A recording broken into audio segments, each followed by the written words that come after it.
ከጊዜ ወደ ጊዜ እያደገ በመጣው የኢትዮጵያና ቻይና ግንኙነት የማዕከላቱ መከፈት ለኢትዮጵያ ታሪካዊ ነው ማለት እንችላለን።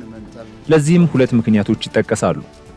የመጀመሪያው ዘመናዊ ቴክኖሎጂዎች እየላቁ ከመምጣታቸው ጋር ተያይዞ የጤና አገልግሎት ስርዓታችንን ለማዘመን ከቴክኖሎጂ እድገት ጋር አብሮ መራመድ ስለሚያስፈልግ ሲሆን ከዚያም ብቁ የጤና ስርዓት ለመፍጠር ትብብሮቹ እጅግ አስፈላጊ ናቸው። ግና ፍየሎችን የምርታማነታቸውን የሚቀንሱ የሚገሉ በሽታዎች አሉ። ከነሱ አንዱ የበጎችና ፍየሎች ደስታ መሰል በሽታ ብለን የምንጠራው ወይ ደግሞ በእንግሊዘኛው PPR ብለን በምህጻረ ቃል የምንጠራው በሽታ አንዱ ነው። የኢራን መንግስት መገናኛ ብዙሃን እንደዘገቡት ከሆነ 6 ንግድ መርከቦች በደቡባዊ የሆርሙዝ ባህር ወሽመጥ በኩል ለማለፍ ሲሞክሩ በኢራን የባህር ኃይል ቁጥጥር ስር ውለዋል።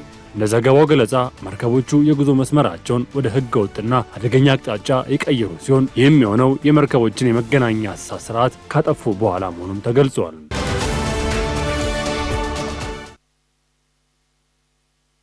ሰላም ጤና ይስጥልን ውድ ተመልካቾቻችን እንዴት አላችሁ? ከሀገሬ ቴሌቪዥን የሰዓቱን መረጃዎች ይዘን ቀርበናል። ሙሴ ከበደ ነኝ። እስከ ፍጻሜው አብራችሁን ቆዩ።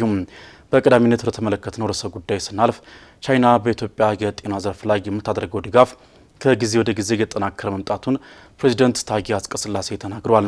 ፕሬዝዳንቱ ይህን የገለጹት ጤና ሚኒስቴር ከቻይና አፍሪካ ቀዶ ጥገና ቴክኖሎጂ ተቋም ጋር በመተባበር አህጉራዊ የቀዶ ጥገና ስልጠናና ቴክኖሎጂ ማዕከላትን ወደ ስራ ባስገቡበት ወቅት ነው። የትብብር ማዕቀፉ በዓለም በበርካታ የበለጸጉ ሀገራት በስፋት እየተገበረ የሚገኘውን የሮቦቲክ ቀዶ ሕክምና ቴክኖሎጂ በኢትዮጵያ በማስተዋወቅና አቅም በመገንባት የሕክምና አገልግሎትን የተሻለ ለማድረግ ያለመ ነው ተብሏል። ምረት ለገሰ ተጨማሪ አላት። ጤና ሚኒስቴር ከቻይና አፍሪካ ሮቦቲክ ሰርጀሪ ቴክኖሎጂ ተቋም ጋር በመተባበር በሌሎች ባደጉ ሀገራት እየተሰራበት የሚገኝ የሮቦቲክ ቀዶ ሕክምና ቴክኖሎጂን በማሰልጠንና በሀገራችን በማምረት ሕክምና መስጠት የሚያስችል የመግባቢያ ስምምነት ተፈራርሟል። ስምምነቱ የቻይና አፍሪካ የሮቦቲክ ቀዶ ጥገና ማሰልጠኛ ማዕከልና የቻይና አፍሪካ ኢንዶስኮፒክና አነስተኛ ጉዳት ቀዶ ጥገና ቴክኖሎጂ ማዕከልን በማቋቋም ወደ ስራ አስገብቷል። በመርሃ ግብሩ ላይ የተገኙት ፕሬዝዳንት ታዬ አጽቀሥላሴ የኢትዮጵያና የቻይና ግንኙነት ከተጀመረበት ከ1970ዎቹ ወዲህ በተለይም በጤናው ዘርፍና የሕክምና ተልዕኮዎች በኩል በጋራ እየተሰራ ይገኛል ብለዋል። This opening of the China Africa Robotic Surgery Training Center ከጊዜ ወደ ጊዜ እያደገ በመጣው የኢትዮጵያና ቻይና ግንኙነት የማዕከላቱ መከፈት ለኢትዮጵያ ታሪካዊ ነው ማለት እንችላለን። ለዚህም ሁለት ምክንያቶች ይጠቀሳሉ። የመጀመሪያው ዘመናዊ ቴክኖሎጂዎች እየላቁ ከመምጣታቸው ጋር ተያይዞ የጤና አገልግሎት ስርዓታችንን ለማዘመን ከቴክኖሎጂ እድገት ጋር አብሮ መራመድ ስለሚያስፈልግ ሲሆን ከዚያም ብቁ የጤና ስርዓት ለመፍጠር ትብብሮቹ እጅግ አስፈላጊ ናቸው። የኢትዮጵያና የቻይና ትብብር ካለን ጠንካራ የሁለትዮሽ ግንኙነት አንጻር ይበልጥ እያደገና ትርጉም ያለው እየሆነ መጥቷል ብለን መናገር እንችላለን። ዛሬ የተደረገው ስምምነት ይህንኑ በጤና በመሰረተ ልማትና በሌሎችም ዘርፎች እየተጠናከረ ያለውን ግንኙነት በግልጽ የሚያመላክት ነው። የጤና ሚኒስቴሯ ዶክተር መቅደስ ዳባ በበኩላቸው ዛሬ የተደረጉት ስምምነቶች የኢትዮጵያንና የአፍሪካን የቀዶ ጥገና ባለሙያዎችን የአቅም ግንባታ ሽግግር በማሳደግ ረገድ ወሳኝ ሚና አላቸው ብለዋል። Sustainable workforce development requires comprehensive approach encompassing quality education. ዘላቂ የሰው ኃይል ልማት ግንባታ የተቀናጀ አሰራርን ይፈልጋል። ጥራት ያለው የጤና ትምህርትን ማስፋፋት፣ ማህበረሰብ ተኮር ቀጣይነት ያለው የሙያ እድገት፣ ጠንካራ የተቋማት ግንባታ፣ ምቹ የስራ ሁኔታና ስትራቴጂክ አጋርነት የጤና ስርዓታችንን ለማሳደግ በጋራ ልንሰራባቸው የምንችላቸው ዘርፎች ናቸው። በዚህ ህሳቤ ውስጥ ዛሬ የተደረጉት የጋራ ስምምነቶች የባለሙያዎቻችንን የአቅም ግንባታ ሽግግር በማሳደግ ረገድ ወሳኝ ሚና አላቸው። ማዕከላቱ ለመጪዎቹ የኢትዮጵያና የአፍሪካ ቀዶ ጥገና ባለሙያዎቻችንን የመማሪያና የአህጉሪቱ የልህቀት ስፍራ ይሆናሉ ብለን እንጠብቃለን። በጤናው ዘርፍም ኢትዮጵያን ብቻ ሳይሆን አፍሪካን የሚያሻግሩ ይሆናሉ። And they will not just transform Ethiopia, but they will be transforming our African vision. በመርሃ ግብሩ ላይ የሕክምና ሂደትን ቀለል የሚያደርጉ እንዲሁም ታካሚን ካላስፈላጊ እንግልት የሚታደጉ መሳሪያዎች በሲልክ ሮድ ሆስፒታል ያስገቡ ሲሆን መሳሪያዎቹ ያለ ቀዶ ጥገና የታካሚዎችን ሰውነት በሚሊሜትር ብቻ በመቅደድ ሕክምናው እንደሚሰጥ የገለጹት ደግሞ የሲልክ ሮድ ሆስፒታል የጥራት ቁጥጥር ኃላፊ ሲስተር አለም መላኩ ናቸው። ሰዎች ያለ ያለምንም ቁስል እንዳይኖራቸው በየትኛውም ስፍራ ላይ ሲሰራ የሆስፒታል የመቆየት ጊዜያቸውን የሚቀንስ በወጭም የበሽታ መከላከል ላይ ብትጠይቁኝ ደግሞ ለምሳሌ ሁልጊዜ ሰዎች ሆስፒታል ከተኙ በኋላ በጣም ለረጅም ጊዜ ይቆያሉ። ያን ቁስል ሲያታመሙ ቁስሉ ሲበዛ ለኢንፌክሽን ሲዳረግ ያው ሆስፒታል ጥሩ ቦታ ስላልሆነ ማለት ነው የሚመች ቦታ ስላልሆነ ስለዚህ ለይሄን ሁሉ የሚቀንስ ትልቅ መሳሪያ ነው። የትብብር ማዕቀፉ በዓለም በበርካታ የበለጸጉ ሀገራት በስፋት እየተተገበረ የሚገኘውን የሮቦቲክ ቀዶ ሕክምና ቴክኖሎጂ በኢትዮጵያ በማስተዋወቅና አቅም በመገንባት የሕክምና አገልግሎትን የተሻለ ለማድረግ ያለመ ነው ተብሏል። ከቻይና ስልጠናውን ለመስጠት የመጡት ባለሙያዎች በበኩላቸው ከዚህ ስልጠና የአፍሪካ የሕክምና ባለሙያዎች ስለ ኢንዶስኮፒክና አነስተኛ ጉዳት ቀዶ ጥገና ሕክምና ሂደት እንዲሁም መሳሪያዎች በበቂ ሁኔታ እንደሚያገኙ አመላክተዋል። በበግና ፍየሎች ላይ ከፍተኛ ሞትና ጉዳት እያስከተለ የሚገኘውን የደስታ መሰል በሽታ በአገር አቀፍ ደረጃ ለመግታትና ለማጥፋት የሚያስችል የ5 ቀናት የምክክር ጉባኤ መካሄድ ጀምሯል። ጉባኤው በዋናነት በሽታውን ለማጥፋት የሚያስፈልጉ ብሔራዊ ፕሮግራሞችን፣ የበሽታ ክትትልና የክትባት ስልቶችን፣ ድንበር ተሻጋሪ ትብብርን ማጠናከር እንዲሁም የአርብቶና አርሶ አደሮችን ኢኮኖሚያዊ ጠቃሚነት ማረጋገጥ በሚያስችሉ ጉዳዮች ላይ ስለማተኮሩ ተነግሯል። ምረት ደግፍ በበግና ፍየሎች ላይ የሚከሰተው የደስታ መሰል ቫይረስ በአፍሪካ በሚገኙ ሀገራት ላይ ከፍተኛ ጫና እያሳደረ እንደሚገኝ ተገልጿል። ወረርሽኙ በእንስሳቱ ጤና ላይ እስከ ሞት የሚያደርስ ጉዳት እያስከተለ ይገኛል ያሉት በግብርና ሚኒስቴር የቬተርነሪ ፐብሊክ ሄልዝ መሪ ስራ አስፈጻሚ ዶክተር ሲሳይ ጌታቸው ከእንስሳቱ ባሻገር በአርብቶ አደሮች ኑሮም ላይ ጫና ስለማሳደሩ ገልጸዋል። በግና ፍየሎችን የምርታማነታቸውን የሚቀንሱ የሚገሉ በሽታዎች አሉ። ከነሱ አንዱ የበጎችና ፍየሎች ደስታ መሰል በሽታ ብለን የምንጠራው ወይ ደግሞ በእንግሊዘኛው PPR ብለን በምህጻረ ቃል የምንጠራው በሽታ አንዱ ነው። ጉዳቱ በሚታይበት ጊዜ በመጀመሪያ ደረጃ የበግና ፍየሎችን ሞት ከሚያስከትሉ በሽታዎች በመጀመሪያ ደረጃ የሚታዩ ናቸው። ወደ አርሶ እና አርብቶ አደሮቻችን በምንሄድበት ጊዜ በብዛት ወደ አርብቶ አደሮቻችን በምንሄድበት ጊዜ አንደኛ ደረጃ ላይ የሚገኝ ሞትን የሚያስከትል ነው። ከዚህ ጋር ተያይዞ በሀገር ደረጃም በቤት በሃውስሆልድ ደረጃም ከፍተኛ ጉዳት እየመጣ መሆኑን በተለያየ ጊዜ እኛም የምንሰራቸው ዓለም አቀፍ ተቋማት የሚሰሩት ጥናቶች ያመለክታሉ። ወረርሽኙን ለመግታት ኢትዮጵያን ጨምሮ ሌሎችም የአፍሪካ ሀገራት ሰፊ ስራዎችን እየሰሩ እንደሚገኙም ስራ አስፈጻሚው አክለዋል። ይህንን ወረርሽኝ በአህጉር አቀፍ ደረጃ ለመግታትና ለማጥፋት የሚያስችሉ እቅዶችን ለመንደፍ ዛሬ ሐምሌ 20 ቀን 2018 ዓ.ም በአዲስ አበባ የምክክር ጉባኤ መካሄድ የተጀመረ ሲሆን ጉባኤው በዋናነት በአህጉሪቱ የሚገኙ ሀገራት በሽታውን ለማጥፋት የሚያስፈልጉ ብሔራዊ ፕሮግራሞችን፣ የበሽታ ክትትልና የክትባት ስልቶችን፣ በድንበር ተሻጋሪ ትብብርን ማጠናከር እንዲሁም የአርብቶ አደርና አርሶ አደሮችን ኢኮኖሚያዊ ተጠቃሚነት ማረጋገጥ በሚያስችሉ ጉዳዮች ላይ ስለማተኮሩ ተነግሯል። ወረርሽኙ ድንበር ተሻጋሪ ነው ያሉት ዶክተር ሲሳይ ኢትዮጵያ ከአጎራባች ሀገራት ጋር በመቀናጀት ውጤት የሚያስገኙ ስራዎችን እየሰራች እንደምትገኝ ማክለዋል። ካለው ተጨባጭ ሁኔታ አንጻር የኛ አርብቶ አደር ወደ ቦርደር ሀገራት እነዚህ አጎራባች ሀገራት የመግባት እነዚህ ግጦሽ ፍለጋ የሚጠጡት ውሃ ፍለጋና ሌሎችም ደግሞ የማህበራዊ መስተጋብር እዛ አካባቢ በከፍተኛ ሁኔታ የሚታይ ነው። ስለዚህ እንስሳቶች ወደዛ ይሄዳሉ፣ ወደዚህም ደግሞ ወደ ሀገራችን ይገባሉ። ያንን በሽታ ይዞ የመግባት ከፍተኛ እድል ይፈጥራል ማለት ነው። ያንን ነገርኛ እንደ አንዱ መንስኤ ብለን እንወስዳለን። አንዳንድ ቦታ የሰራነው ቦታ ላይ በሽታ ተመልሶ የመግባት ሁኔታዎች ያሳያል። እዚህ ላይ አሁን እንደምታዩት ከሀገራት ጋራ በመተባበር አንድ አይነት የሆነ ኢንተርቬንሽን በዛ ቦርደር ኤሪያ ላይ መስራት ጀምረናል። አሁን በኢጋድ ደረጃም የተፈራረምናቸው የመግባቢያ ሰነዶች አሉ። እነዚህ መግባቢያ ሰነዶችን ማዕከል አድርጎ በጋራ የክትባት ዘመቻዎችን ማካሄድ ጀምረናል። በጋራ የግንዛቤ ማስጨበጫ ስራዎችንም መስራት ተጀምረዋል። ጉባኤው በዋናነት በአውሮፓ ህብረት የገንዘብ ድጋፍ የሚተገበር ሲሆን ህብረቱ 8 ሚሊዮን ዩሮ ፈሰስ ማድረጉን ገልጿል። በህብረቱ የደስታ መሰል በሽታን የማስወገድ ፕሮግራም ኃላፊ ቻርለስ ሙቴዲያ ህብረቱ ድጋፉን እንደማያቋርጥ በመግለጽ በ2030 በሽታውን ለማጥፋት የተያዘውን እቅድ ለማሳካት እንዲሰራም ጥሪ አቅርበዋል። የአውሮፓ ህብረት የአፍሪካ አህጉር ደጋፊ ነው። መጀመሪያ ላይ ድጋፋችን የጀመረው ሪንደርፔስት የተባለውን በሽታ በማስወገድ ፕሮግራም ነበር። አሁን ደግሞ በዚህ ምዕራፍ በአፍሪካ ውስጥ የፒፒአር በሽታን አህጉራዊ በሆነ መልኩ ለማስወገድ በመደገፍ ላይ እንገኛለን። በመጀመሪያ ደረጃ የምንፈልገውና የምንጠብቀው ሀገራቱ የሚገኙበትን ሁኔታ እውነተኛ የሆነ የክምችት ግምገማ ነው። አብዛኛዎቹ ሀገራት በፒፒአር በሽታ ስርጭት ደረጃ አንደኛና ሁለተኛ ላይ መሆናቸውን አይተናል። ቀጣዩ ምዕራፍ ደግሞ በስትራቴጂው ላይ የት እንደደረስን ማወቅ ነው። አስቀድመው ስትራቴጂዎችን ያወጡና ያጸደቁ ሀገራት ስትራቴጂያቸውን ወደ ተግባር የመዋል ምዕራፍ እንሸጋገራለን። አብዛኛዎቹ ሀገራት በጉዳዩ ላይ እየሰሩ እንደሚገኙም እናውቃለን። በቀጣይነትም በጉባኤው የሚደረጉ የምክክር ሀሳቦችን በመተግበር ወደ ለውጥ የሚመጣበትና የተያዘው እቅድ እውን የሚሆንበት ስራዎች ተሰርተው እንደምናይ ተስፋ እናደርጋለን። ከ44 የአፍሪካ ሀገራት የተውጣጡ 88 ልዑካንና አህጉራዊ አጋር ድርጅቶች እየተሳተፉበት የሚገኘው ጉባኤው በአፍሪካ ህብረት የእንስሳት ሀብት ቢሮ ስር በሚገኘው የፓን አፍሪካ የበግና ፍየል ወረርሽኝ ማስወገጃ አህጉራዊ ማስተባበሪያ ጽሕፈት ቤትና በኢትዮጵያ መንግስት በጋራ የተዘጋጀ ሲሆን ከዛሬ ጀምሮ ለተከታታይ 5 ቀናት የሚቆይ የምክክር ጉባኤ መሆኑም ተመላክቷል።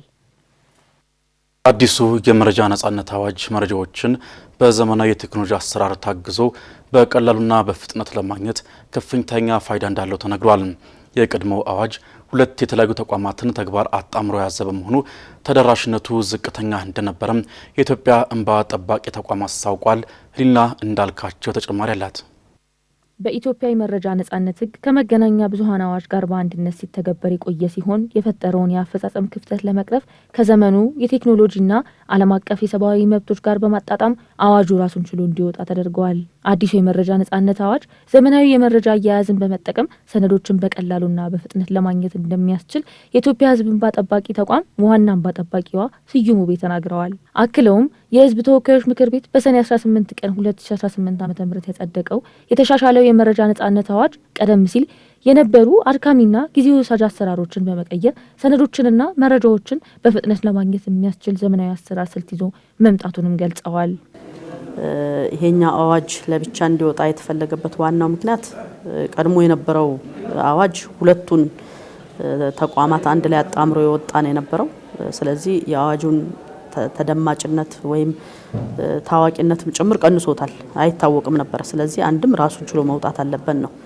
ሁለተኛውና ትልቁ የዚህ አዋጅ መውጣት ምክንያት የተደረገው አዋጁ በተለይ አሁን ያለንበት ዓለም አቀፋዊና ሀገራዊ ሁኔታንም ስናይ መሰረታዊ የሆነ የፖለቲካ ለውጦች አሉ፣ የአስተሳሰብ ለውጦች አሉ፣ የቴክኖሎጂ መሰረታዊ የሆነ ለውጦች አሉ። እነኚህ ለውጦች ሁሉ ታሳቢ ማድረግ መቻል እንዳለበት ታሳቢ ተደርጓል። ዋና እንባ ጠባቂዋ ስመኝ ውቤ እንደተናገሩትም ከዚህ በፊት የነበሩ የመረጃ አያያዝ ድክመቶችን ከመቅረፉን ባሻገር ወደፊት በሚተገበረው በበይነ መረብ አማካኝነት ሰነዶችን የመቀበል የመመዝገብና የመገምገም ሂደቶችን በዘመናዊ ቴክኖሎጂ አሰራርም ይተካል። የተገልጋዮችን ጊዜና ሰዓት ከመቆጠብ አኳያ ከፍተኛ ሚና እንደሚኖረውም አመላክተዋል። እርግጥ ስራውን ምንድነው እያሰብን ያለ ነው? ወደፊት የኦንላይን ሪፖርቲንግ እንዲኖር ነው እያሰብን ያለ ነው። ለዚህም ቅድመ ዝግጅት ተጀምሯል። ከኢኖቬሽን ሚኒስቴር ጋር የተጀመረ አንድ ስራ አለ። ይሄ ምንድነው? እያንዳንዱ ተቋም በአመት አንድ ጊዜ ሪፖርት ማድረግ አለበት ይላል አዋጁ።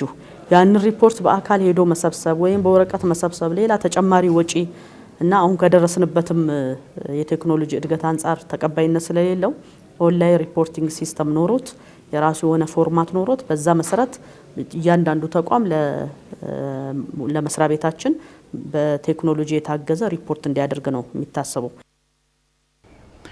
የመካከለኛው ምስራቅ ሀገራት የገቡበት ጦርነት አሁንም ማቆሚያ የሌለው ሆኖ ቀጥሏል። ኢራን ጦርነቱ እንዲያበቃ የእስራኤል ጦር ከሊባኖስ ይውጣ ስትል፣ እስራኤል በበኩሏ ሂዝቦላህ ጦሩን ይፍታ እያለች ትገኛለች። ሶሪያም በአንጻሩ ሂዝቦላህ ጦር ይፍታ፣ የእስራኤል ጦር ከሶሪያ ጎላን ተራራዎች አካባቢ ይውጣ እያለች ነው። የቀጠናው ሀገራት ውጥረት አሁንም አይሎ ቀጥሏል። ሚካኤል ኃይሌ የኢራን መንግስት መገናኛ ብዙሃን እንደዘገቡት ከሆነ 6 የንግድ መርከቦች በደቡባዊ የሆርሙዝ ባህር ወሽመጥ በኩል ለማለፍ ሲሞክሩ በኢራን የባህር ኃይል ቁጥጥር ስር ውለዋል። እንደ ዘገባው ገለጻ መርከቦቹ የጉዞ መስመራቸውን ወደ ህገ ወጥና አደገኛ አቅጣጫ የቀየሩ ሲሆን ይህም የሆነው የመርከቦችን የመገናኛ ስርዓት ካጠፉ በኋላ መሆኑም ተገልጿል። ይህ ድርጊት በዓለም አቀፍ የባህር ደህንነት ረገድ ትልቅ ስጋት የሚፈጥር ሲሆን ኢራን ለዚህ ድርጊት መነሻ የሆነውን የአሜሪካ ጦር ያደረገው ቀስቃሽ ተግባር እንደሆነ ገልጻለች። በዚህ ክስተት ወቅት አንደኛው መርከብ ላይ አደጋ የደረሰ ሲሆን የተቀሩት 5 መርከቦች ግን በኢራን የጸጥታ ኃይሎች ጥብቅ ቁጥጥር እናም ቆራጥ አመራር ወደ ፋርስ ባህረ ወሽመጥ እንዲመለሱ ተደርገዋል። ይህ ክስተት የሚያሳየው ኢራን በዓለም ቁልፍ በሆነው የነዳጅ ማስተላለፊያ መስመር ላይ ያላትን የበላይነት ለማሳየትና ለአሜሪካ ወታደራዊ እንቅስቃሴዎች ምላሽ ለመስጠት ምን ያህል ዝግጁ መሆኗን ማሳያ ተደርጎ ተወስዷል። ይህ በሆርሙዝ የባህር ወሽመጥ የታየው እንቅስቃሴ በአሜሪካና በኢራን መካከል ለ2 ሳምንታት ሲካሄድ የቆየው የሁለትዮሽ ጥቃት ለጊዜው መቆሙን ተከትሎ የመጣ ነውም ተብሏል። የአሜሪካው ፕሬዝዳንት ዶናልድ ትራምፕ ለዲፕሎማሲያዊ ንግግሮች እድል ለመስጠት ሲሉ በኢራን ላይ ሊሰነዘር የነበረው ጥቃት ለጊዜው እንዲቆም ትዕዛዝ ሰጥተዋል። በተባበሩት መንግስታት የአሜሪካ አምባሳደር ማይክ ዌልቲዝ እንደገለጹት ፕሬዝዳንቱ የንግግር ሂደቱን ለማቀላጠፍ ጥቂት ክፍተት ሰጥተዋል ሲሉ ተናግረዋል። ይህ የአሜሪካ ውሳኔ በኢራን በኩልም አዎንታዊ ምላሽ ያገኘ ይመስላል። ምክንያቱም ኢራን በሳምንቱ መጨረሻ ላይ በጎረቤት ሀገራት ላይ ስትሰነዝር የነበረው የአጸፋ ጥቃት አቁማለች። ይሁን እንጂ የአሜሪካ አስተዳደር ይህ ፋታ ለዲፕሎማሲያዊ እድል የተሰጠ እድል መሆኑን እንጂ ኢራን ወደ ንግግር ጠረጴዛ በቁም ነገር ካልመጣች ወታደራዊ እርምጃ እንደሚቀጥል ማስጠንቀቂያ ሰጥቷል። ይህ የጊዜያዊ ሰላም ሁኔታ በዓለም የነዳጅ ገበያ ላይ ወዲያውኑ ተጽዕኖ ማሳርፈዋል። የብሬንት ድፍድፍ ነዳጅ ዋጋ በ4 በመቶ መቀነስ ወደ $92 ዝቅ ያለ ሲሆን የአሜሪካ WTI ነዳጅ በተመሳሳይ ሁኔታም ቀንሷል። ይህ የሆነው ገበያው በዲፕሎማሲያዊ መንገድ ግጭቱ ሊረግብ ይችላል የሚል ተስፋ ማሳደሩ ነው። በሌላ በኩል ደግሞ በእስራኤልና በፍልስጤም መካከል ያለው ግጭት በዌስት ባንክ በዮርዳኖስ ወንዝ ምዕራባዊ ዳርቻ በኩል እጅግ አደገኛ ወደሆነ ደረጃም ተሸጋግረዋል። የአረብ ኤሚሬትስ በዌስት ባንክ የሚገኙ መንደሮች ላይ በጽንፈኛው የእስራኤል ሰፋሪዎች የተፈጸመ ያለውን ጥቃት በጽኑ አውግዛለች። በተለይም በቱልካራም የሚገኘው መስጊድ ላይ የተፈጸመው የቃጠሎ ጥቃት የጥላቻና የጽንፈኝነት የቆሰቆሰ ተግባር መሆኑን የኤሚሬትስ የውጭ ጉዳይ ሚኒስቴር ገልጿል። ኤሚሬትስ ለዚህ ሁሉ ጥቃት የእስራኤል መንግስት ሙሉ ኃላፊነት እንዳለበት በመግለጽ አጥፊዎችን ተጠያቂ የማያደርግ ከሆነ ድርጊቱ እንደ መንግስት የተዘዋዋሪ ይሁንታ ተደርጎ እንደሚቆጠር አስጠንቅቃለች። ይህ ሁኔታ ቀጠና ያለመረጋጋትና የዘረኝነት ስሜትን እንደሚያባብሰው ጠቁመዋል። የእስራኤል መከላከያ ሰራዊት በዌስት ባንክ ያለውን ወታደራዊ እርምጃ አጠናክሮም ቀጥለዋል። በናቡለስ አቅራቢያ የተከሰተው የተኩስ ልውውጥ 4 ፍልስጤማውያንና 2 የእስራኤል ወታደሮች መገደላቸው ተከትሎ የእስራኤል ጦር ሰፊ ወታደራዊ ዘመቻ ጀምረዋል። በዚህም በመቶዎች የሚቆጠሩ ፍልስጤማውያን የታሰሩ ሲሆን በኒሊንና በቤታ አካባቢዎች የቤት ማፍረስና የወረራ ተግባራት ተፈጽመዋል። ይህ ወታደራዊ እርምጃ ከጽንፈኛ ሰፋሪዎች ጋር ጥቃት ተዳምሮ የዌስት ባንክ ሁኔታ እጅግ አስከፊ አድርጎታል። ሰፋሪዎቹ በመስጊዶች ላይ የአይሁድ በቀል የሚል ጽሑፎችን በመጻፍና የእሳት አደጋ ማድረስ የሃይማኖት ተቋማት ኢላማ እያደረጉ ይገኛሉ። የኢራኑ መሪ ሙጅተባ ካሚኒ በማህበራዊ ትስስር ገጻቸው ባስተላለፉት መልእክትም በኢራንና በአሜሪካ መካከል የሚደረግ ማንኛውም አይነት የሰላም ስምምነት ብቸኛና ዋነኛው ቅድመ ሁኔታ እስራኤል በሊባኖስ የምታደርገው ጥቃት በአስቸኳይና ያለምንም ቅድመ ሁኔታ ማቆም መሆኑን ገልጸዋል። ይህ አቋም የኢራን ብሔራዊ ደህንነት ከሊባኖስ ሉዓላዊነት ጋር በቀጥታ የሚተሳሰር ሲሆን የቀጠናው ጦርነት አንድ ቦታ ላይ ሳይቆም ሌላው ጋር ሰላም ሊመጣ እንደማይችል ለዓለም የገለጸም ሆኗል። በሊባኖስ ያለው ሁኔታ እጅግ አስከፊ ደረጃ ይደርሰዋል። እስራኤል እንደ አውሮፓውያን አቆጣጠር በ2024 የደቡባዊ የሊባኖስ ግዛቶችን ተቆጣጥራ ትገኛለች። ምንም እንኳን በአሜሪካ አሳላፊነት በእስራኤልና በሊባኖስ መካከል የመውጫ ዕቅድ ቢፈራረሙም ትግበራው ግን በእስራኤል እምቢተኝነት ሳቢያ ተስተጓጉሏል። እስራኤል ከሊባኖስ ለመውጣት የሂዝቦላን ትጥቅ መፍታት እንደ ቅድመ ሁኔታ ብታስቀምጥም ሂዝቦላ ይህን ውል ውድቅ አድርጎታል። በአሁኑ ወቅት የእስራኤል ጦር በደቡብ ሊባኖስ ፓይለት ዞን ተብሎ ከተለዩ ቦታዎች ለመውጣት ፈቃደኛ ለመሆኑ ብቻም ሳይሆን አሁንም በከባድ መሳሪያዎችና በቡልዶዘሮች የታገዘ ወረራና የንብረት ውድመት እያካሄደ ይገኛል። እስካሁን ከ4300 በላይ ሰዎች መገደላቸው የችግሩን ስፋትና ጥልቀት ያሳያል። የሙጅተባ ካሚኒ አቋምም ይህን የሊባኖስ ሰብአዊና ፖለቲካዊ ቀውስ እንደ ዋነኛ የድርድር መጫወቻ ካርድ ለመጠቀም ያለመ ነው። ከዚህ ጎን ለጎን በሆርሙዝ የባህር ወሽመጥ የተከሰተው የመርከቦች እገታ የኢራን ወታደራዊ ቁርጠኝነት የሚያሳይም ነው። 6 የንግድ መርከቦች በአሜሪካ ጦር ተቀስቅሰው የመገኛ ቦታ መጠቋሚያቸውን በማጥፋት በህገ ወጥ መንገድ ለመጓዝ ሲሞክሩ በኢራን ቁጥጥር ስር መዋላቸው ኢራን በዓለም ቁልፍ የንግድ መስመር ላይ ያላትን የበላይነት ለማሳየት የተጠቀመችበት ዘዴ ነው። ይህ እርምጃ የተወሰደው አሜሪካ ለዲፕሎማሲ ንግግር ክፍተት ለመስጠት ስትል ጥቃቷን ባቆመችበት ወቅት መሆኑ የኢራን ድርድር በጠረጴዛ ላይ ጥንካሬውን ለማሳየት የምታደርገው ስልታዊ እንቅስቃሴ እንደሆነም መረዳት ይቻላል። የፕሬዝዳንት ዶናልድ ትራምፕ አስተዳደር ለንግግር እድል ቢሰጥም ኢራን ግን በሊባኖስና በባህር ላይ የምታደርገው እንቅስቃሴ እንደ ግፊት ማድረጊያ የተጠቀመችበትም ነው። እስራኤል በቀጠናው ላይ ያላትን የበላይነትና ተገዳዳሪ አልባ ኃይል መንግስት የመሆን ሀሳብ በመካከለኛው ምስራቅ ላይ ዳግም ሰላም የማምጣት ሂደትን አስቸጋሪ ያደረገው መዝለቁ አይቀሬ ስለመሆኑ የአካባቢ ፖለቲካን የሚያጠኑ ባለሙያዎች ይገልጻሉ።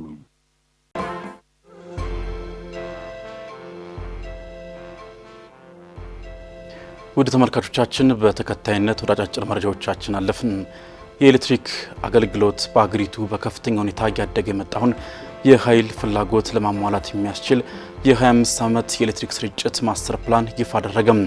ተቋሙ እንዳስታወቀው በቀጣይ ዓመታት አሁን ያለው የ4300 ሜጋዋት የኃይል ፍላጎት ወደ 39000 ሜጋዋት ያድጋል ተብሎ ይጠበቃል። ማስተር ፕላኑ በምዕራፍ የተከፋፈለ ሲሆን በመጀመሪያው የአጭር ጊዜ የኢንቨስትመንት እቅድ የኤሌክትሪክ ስርጭት መሰረተ ልማትን በማሻሻልና በማስፋፋት ላይ ትኩረት ያደርጋል። ይህ የመጀመሪያው ምዕራፍ የአጭር ጊዜ እቅድም 1.3 ቢሊዮን ዶላር ወጪ የሚጠይቅ ነው ተብሏል። በአጠቃላይ ማስተር ፕላኑ የኤሌክትሪክ ስርጭቱን አስተማማኝ ለማድረግ የኃይል ብክነትን ለመቀነስና የሀገሪቱን ፈጣን የኢኮኖሚ እድገት ለመደገፍ ያለመ ስለመሆኑ ተገልጿል።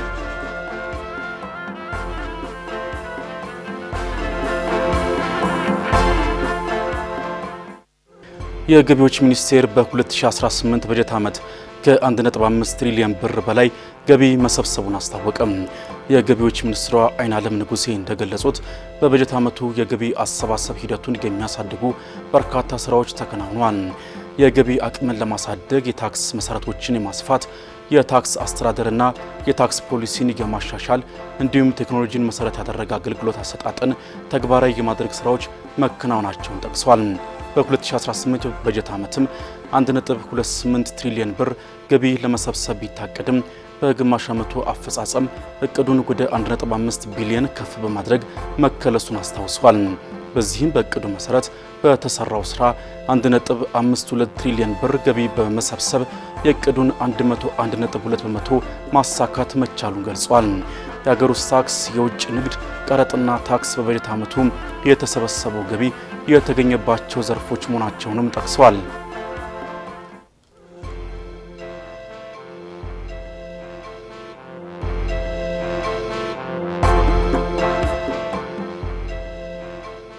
ኢትዮጵያ ከ23 ዓመታት በኋላ ለመጀመሪያ ጊዜ የግብርና ቆጠራ ማጠናቀቋን የፕላንና ልማት ሚኒስቴር አስታወቀም።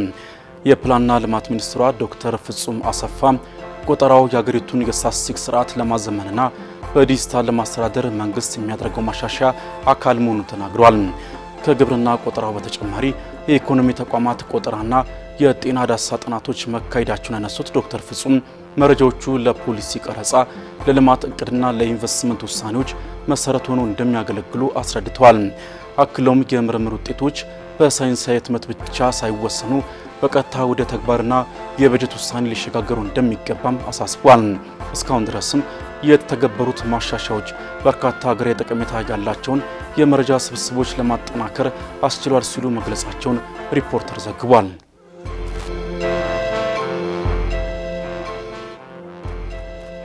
ከውጭ በዲሞክራቲክ ሪፐብሊክ ኮንጎ የተረጋገጡ የኢቦላ ታማሚዎች ቁጥር 3000 ማለፉን ይፋዊ መረጃዎች አመለከቱም።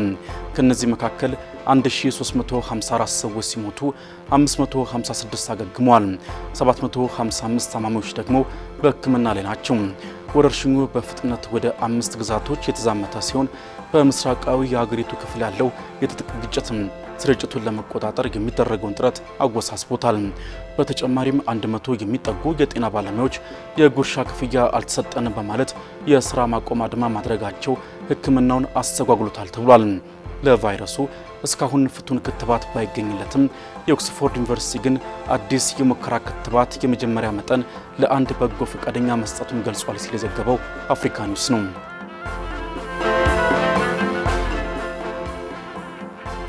በመጨረሻም አዲሱ የእንግሊዝ ጠቅላይ ሚኒስትር አንዲ በርንሃም የዩክሬን ፕሬዝዳንት ቮሎዲሚር ዜሌንስኪን ከመቀበላቸው አስቀድመው ለሀገሪቱ ያላቸውን የማይናወጥ ድጋፍ አረጋገጡ።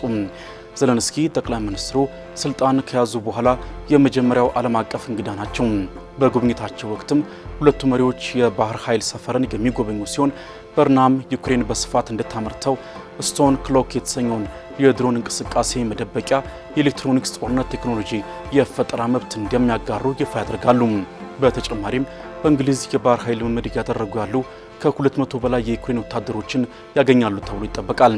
እንግሊዝ ላለፉት 4 ዓመታት ለዩክሬን የ25 ቢሊዮን ፓውንድ ድጋፍ ያደረገች ሲሆን ፕሬዚደንት ዜሌንስኪም የመሪዎች ለውጥ ቢኖርም የሁለቱ ሀገራት ጠንካራ ግንኙነት እንደማይቀየር ተስፋቸውን ገልጸዋል ሲል ቢቢሲ በዘገባው አጋርቷል።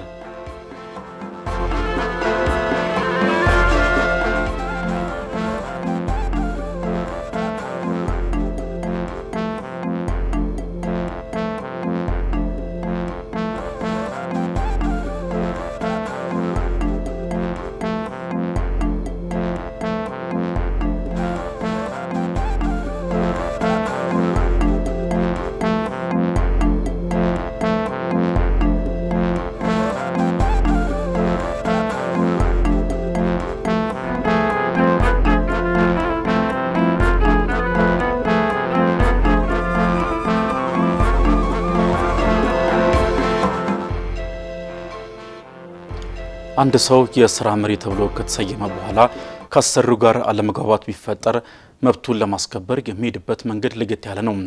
እንደ አንድ መሪ መብቱ እንዳይሸረሸር ሕጉ ለእርሶ የሰጠውን ትርጓሜና የክልላ ገደብ በሚገባ ማወቅ ይኖርቦታል።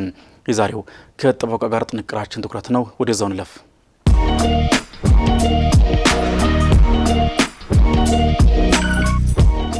ጤና ይስጥልን። ጠበቃ እንዳርጌ ካሴ ነኝ። የስራ መሪ ስለሚተዳደርበት ሕግ ነክ መረጃ ላካፍላችሁ።